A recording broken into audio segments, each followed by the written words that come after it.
صحیح بخاری میں حدیث ہے، نبی علیہ السلام فرماتے ہیں میں نے خواب میں دیکھا کہ میں نے یوں تلوار لہرائی ہے تو اس کا اگلا حصہ ٹوٹ گیا، تو میں نے اس کی تعبیر کی ہے کہ احد میں ہمیں تکلیف پہنچے گی، اور پھر میں نے دوبارہ تلوار لہرائی تو وہ اپنی اصلی حالت میں واپس آ گئی، تو اس کی تعبیر میں نے کی ہے کہ اس تکلیف کے بعد پھر اللہ تعالیٰ ہمیں راحت دے دے گا۔ ظاہر ہے کہ پھر الٹیمیٹلی شکست جو ہے وہ فتح شکست میں بدلی، اور پھر شکست سے دوبارہ سے سروائیول تو کم از کم ہوگی، اگرچہ کئی انصاری اصحاب جو ہیں وہ شہید ہوئے، مدینے کا کوئی گھر نہیں بچا تھا جس میں میت نہ ہو، ایک غم کا عالم تو تھا۔ مہاجرین میں سے بھی حضرت حمزہ بن عبد المطلب،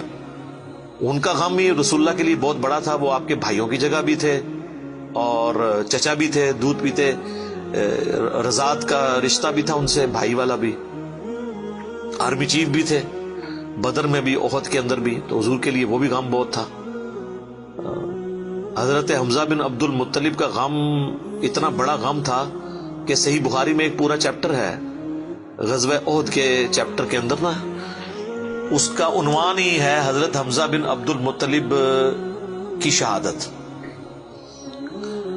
اور اس میں وہ لمبی حدیث ہے وحشی کے بارے میں۔ دو تابعین جو ہے وہ وحشی کو ملنے کے لیے جاتے ہیں، وہ شام میں شفٹ ہو چکے ہوتے ہیں، اور ان سے حضرت حمزہ کا قتل کے بارے میں پوچھتے ہیں، تو وحشی بتاتے ہیں کہ جی میری یعنی ڈیوٹی لگائی گئی تھی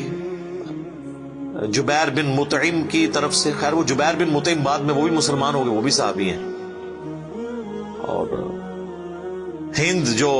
بیوی تھی ابو سفیان کی، اس نے اپنے باپ کا بھائیوں کا بدلہ لینا تھا، تو وہ کہتے ہیں میں ایک پتھر کے پیچھے چھپ گیا اور میں انتظار میں رہا کہ میں موقع ملتے ہی سامنے آ کے وہ نہیں لڑا، اس نے چھپ کے جو ہے نا وہ نیزے کا وار کیا، اور وہ کہتے ہیں ناف والی جگہ پہ میں نے نیزہ مارا اور وہ آر پار ہو گیا، اس کی وجہ سے حضرت حمزہ کی ڈیتھ ہو گئی۔ اور پھر کہتے ہیں میں جب مسلمانوں کو اللہ نے غلبہ دیا تو میں مکہ بھی چھوڑ کے، یعنی فتح مکہ کے بعد طائف چلا گیا، طائف میں نے سکونت اختیار کر لی، تو بالآخر طائف میں بھی اسلام پہنچ گیا، وہاں کے قبائل نے بھی اسلام قبول کر لیا، چاروں ناچار میرے پاس کوئی حل نہیں تھا، تو مجھے میرے ساتھیوں نے کہا کہ رسول اللہ معاف کرنے والے ہیں، تم حضور کے سامنے پیش ہو، اللہ تعالیٰ تمہاری غلطی معاف کر دے گا، تو میں بھی ان لوگوں کے ساتھ چلا گیا۔ اب وہ نبی علیہ السلام کے سامنے پیش ہوئے، صحیح بخاری کے الفاظ ہیں کہ نبی علیہ السلام نے پوچھا واشی کہ یا رسول اللہ واشی ہوں، قاتل حمزہ کہ یا رسول اللہ۔ آپ امیجن کریں، آپ فرمایا کہ واشی تیرا جو یہ عذر ہے میں اس اعتبار سے اسلام قبول کرتا ہوں، لیکن کیا تم یہ کر سکتے ہو کہ مجھے اپنی شکل دوبارہ نہیں دکھانی؟ اچھا یہ حضور کا ہی حوصلہ تھا، ادروائز تو اس کا گاٹا اترنا چاہیے تھا، ٹھیک ہے، کیونکہ اب جب کہ غلبہ اسلام کا ہو گیا اس کے بعد اسلام قبول کرنا، لیکن حضور کی شفقت تھی۔ لوگ اگلے جملے کو تو دیکھتے ہیں کہ حضور نے کہا مجھے شکل نہیں دکھانی، اور وہ یعنی سمجھتے ہیں کہ شاید حضور نے سختی کی ہے یا ایک فنیٹک اپروچ ہے، ایسا نہیں ہے۔ آپ دیکھیں کسی کی جان بخشی ہو گئی ہے، یہ چھوٹی بات ہے۔ تو اس پہ میں اکثر جملہ بولا کرتا ہوں کہ چچا سے زیادہ انسان کو اپنی اولاد سے محبت ہوتی ہے۔ قاتلین حسین جو ہیں، قاتلین حسن ہیں، ان کے ساتھ قیامت کے دن رسول اللہ کا کیا ایٹیچیوڈ ہوگا ایز کمپیئر ٹو قاتلین حمزہ ابن عبد المطلب۔ کوئی شخص دنیا میں کہہ سکتا ہے کہ جی مجھے اپنے چچا سے اپنی اولاد سے بھی بڑھ کے محبت ہے، تو اس کا تو ذہنی توازن بگڑا ہو تو لادہ بات ہے، یہ جھوٹ بول رہا ہوگا۔ تو یہ کربلا جو ہے یہ کوئی چھوٹی چیز نہیں میرے بھائیوں، اور اس سے یہ بھی پتا چلا کہ غم کبھی بھی ہلکا نہیں ہوتا۔ فتح مکہ کے بھی بعد کی یہ بات ہے، یعنی حضرت حمزہ کی شہادت کو کم از کم 5 سال تو گزر چکے تھے۔ 3 ہجری میں غزوہ احد ہوئی ہے اور 8 ہجری میں فتح مکہ، اس کے بھی بعد کا واقعہ ہے، یہ 8 کا بھی ہو سکتا ہے 9 کا بھی، چلو کم از کم بھی 5 سال۔ کسی نے حضور کو مشورہ نہیں دیا کہ سوگ تو 3 دن تک ہوتا ہے، لیکن یہ سوگ حمزہ نہیں تھا، یہ غم حمزہ تھا۔ ہم اختلاف کرتے ہیں سوگ حسین سے، غم حسین تو قیامت تک جاری رہے گا، جس میں یہ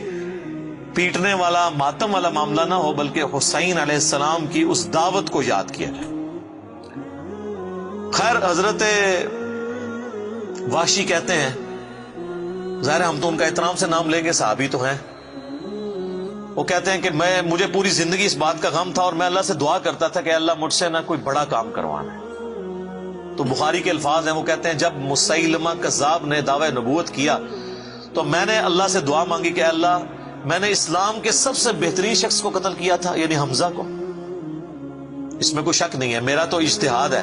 اگر حضور کی وفات کے وقت حضرت حمزہ زندہ ہوتے نا تو پہلا خلیفہ حضرت حمزہ نے بننا تھا، کیونکہ خلفائے راشدین جب موجود تھے، جب تک خلیفہ راشد نہیں وہ بنے تھے ابو بکر عمر عثمان و علی، ان کی موجودگی میں بھی حضور نے اپنا آرمی چیف حضرت حمزہ کو بنایا ہوا تھا۔ بدر میں حضرت ابو بکر عمر عثمان و علی میں سے تو کوئی نہیں تھا حضور کی طرف سے آرمی چیف، یا حضور ظاہر ہے حضور علیہ السلام کو تو میدان جنگ میں وہ نہیں آنے دیتے تھے، خیمہ پیچھے لگاتے تھے۔ احد میں تو چونکہ کافر آپ کے خیمے تک پہنچ گئے نا، اس لیے پھر آپ کو فرنٹ سے لیڈ کرنا پڑا، ادروائز بدر و احد میں آپ خود آگے جا کے نہیں لڑے۔ اور حنین کے موقع پر بھی 12,000 کا لشکر تھا اور صرف 80 بندے رہ گئے تھے، صحیح بخاری میں آتا ہے 12,000 میں سے، اور حضور اکیلے آگے جا رہے ہیں۔ اور پھر آپ کی دلیری کی وجہ سے آپ نے، بخاری کے الفاظ ہیں، آپ نے زمین سے یوں مٹھی بھری مٹی کی اور یوں کافروں کی طرف بھیجی، اور قرآن میں اس کا ذکر ہے وَمَا رَمَيْتَ إِذْ رَمَيْتَ وَلَكِنَّ اللَّهَ رَمَىٰ، اے نبی جب تم نے وہ کنکریاں پھینکی تھی وہ تم نے تو نہیں پھینکی تھی، وہ تو اللہ نے پھینکی تھی، بس وہ مبارک ہاتھوں کی برکت تھی۔ جب آپ نے یوں مٹی پھینکی تو سامنے جو قبیلہ حوازن کے لوگ جن کے تیروں کا مقابلہ کوئی نہیں کر سکتا تھا، ہر ایک کی آنکھ تک وہ کنکر پہنچا، وہ اندھے ہو گئے، اور حضور فرنٹ سے لیڈ کرتے ہوئے انا النبی لا کذب، میں نبی ہوں اس میں کوئی شک نہیں، میں عبد المطلب کا بیٹا ہوں اس میں کوئی شک نہیں، یہ آپ علیہ السلام یہ اشعار پڑھتے ہوئے آگے گئے۔ تو نبی صلی اللہ علیہ وآلہ وسلم کے لیے حمزہ ابن عبد المطلب کی بڑی اہمیت تھی۔ تو اب واشی کہتا ہے جب مسیلمہ کذاب نے دعوی نبوت کیا تو میں نے اللہ سے دعا مانگی۔ دیکھیں اللہ تعالیٰ سب کی دعائیں سننے والا ہے، اور میں نے کہا یا اللہ مجھے موقع دے، میں اسلام کے بہترین شخص کو میں نے قتل کیا ہے تو میں اسلام کے بدترین دشمن کو بھی میں ہی قتل کروں۔ دیکھیں اسلام کا بدترین دشمن وہی ہو سکتا ہے نا جس نے دعوی نبوت کیا ہو اور مسلمانوں کی جمعیت توڑ دی ہو اس وقت میں جب حضور کی ڈیتھ ہو چکی ہے، لیڈر جا چکا ہے، اور پیچھے مینجمنٹ کو کمزور کرنے والی بات ہے ہزاروں لوگوں کا مرتد ہو جانا۔ تو وہ کہتے ہیں کہ میں جب جنگ یمامہ کے لیے ندا کی گئی تو میں بھی اس لشکر میں شامل ہوا، اور میں نے اپنے وہی نیزہ جس سے حضرت حمزہ کو مارا تھا، سر عمر سیریز میں انہوں نے یہ سین فلمائے ہیں، وہ نکالا اور اللہ سے مانگا، اور کہتے ہیں میں نے دیکھا کہ وہ گھنگریالے بالوں والا جو ہے وہ اونٹ کی رنگت کا اس کا جسم وہ دیوار کے ساتھ ٹیک لگائے ہوئے کھڑا ہے۔ تو میں نے پوچھا کہ وہ مسیلمہ کذاب کون سا ہے، تو انہوں نے بتایا یہ ہے۔ انہوں نے دور سے اس کو مارا،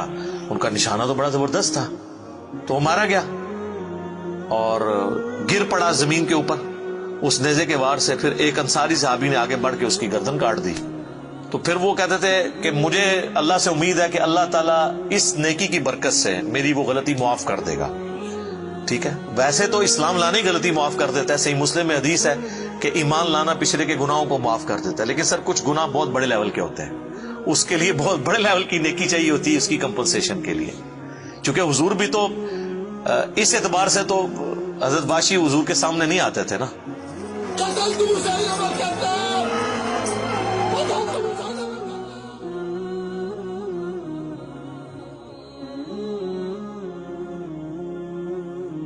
اور یہ کتنی بڑی ان کے لیے تکلیف دہ چیز تھی کہ جس نبی کا کلمہ پڑھا ہے وہ کہہ رہے ہیں مجھے شکل نہیں دکھانی۔